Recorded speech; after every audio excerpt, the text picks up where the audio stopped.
Assalamualaikum warahmatullahi wabarakatuh. Perkenalkan, kami dari kelompok 2 akan menjelaskan tentang penerapan Pancasila dalam kehidupan berbangsa dan bernegara. Perkenalkan, nama saya Rayaan Ramadan dengan NIM 4122400125. Perkenalkan, nama saya Septiawan Saputra dengan NIM 4122400129. Perkenalkan, nama lengkap saya Hermanus Gomo dengan NIM 412240100001. Perkenalkan, nama saya Charles Christian Ramadhani dengan nomor NIM 4122400128. Pertama-tama ada pendahuluan. Pendahuluan ada 3, ada latar belakang, tujuan, dan penerapan. Latar belakang, yang pertama, latar belakang Pancasila merupakan dasar negara Indonesia yang memiliki latar belakang yang filosofis, sejaratis, dan sosial yang sangat kuat. Penerapan Pancasila dalam kehidupan sehari-hari dan mengambil kebijakan publik diharapkan dapat menciptakan masyarakat yang adil, makmur, dan harmonis. Yang kedua ada tujuan, mengevaluasi penerapan. Pengkajian sejauh mana prinsip-prinsip Pancasila diterapkan dalam kehidupan berbangsa dan bernegara. Yang kedua, menilai dampak kebijakan, menganalisis dampak kebijakan pemerintah terhadap kesejahteraan masyarakat dan keselarasan dengan Pancasila. Yang ketiga, identifikasi masalah sosial, mengidentifikasi masalah sosial yang timbul akibat kurangnya pengimplementasikan Pancasila dalam kehidupan sehari-hari. Penerapan peran Pancasila dalam kehidupan berbangsa dan bernegara. Penerapan Pancasila dalam kehidupan berbangsa dan bernegara meliputi pendidikan, nilai-nilai kebangsaan, kebijakan publik untuk kesejahteraan, praktik sosial, toleransi, serta dasar politik dan ekonomi yang inklusif. Tujuannya adalah menciptakan masyarakat yang adil, makmur, dan harmonis.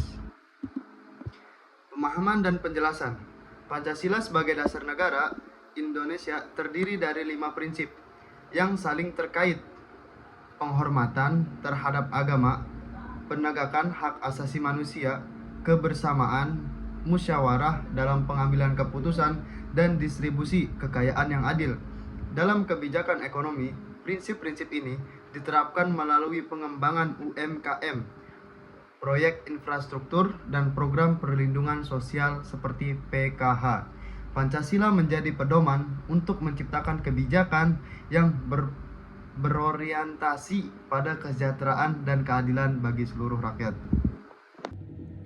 Ada juga analisis. Nilai-nilai Pancasila tercermin dalam berbagai kebijakan ekonomi dan pembangunan Indonesia melalui pembayaran UMKM, proyek infrastruktur, dan program bantuan sosial seperti PKH.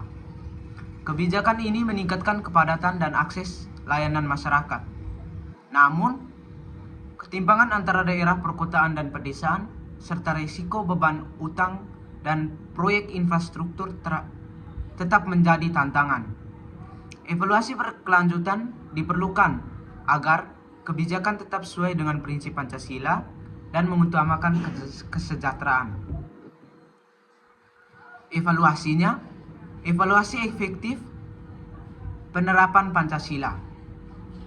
Penerapan Pancasila dalam kebijakan ekonomi dan pembangunan positif dengan dampak baik melalui UMKM dan program sosial seperti PKH yang meningkatkan kesejahteraan.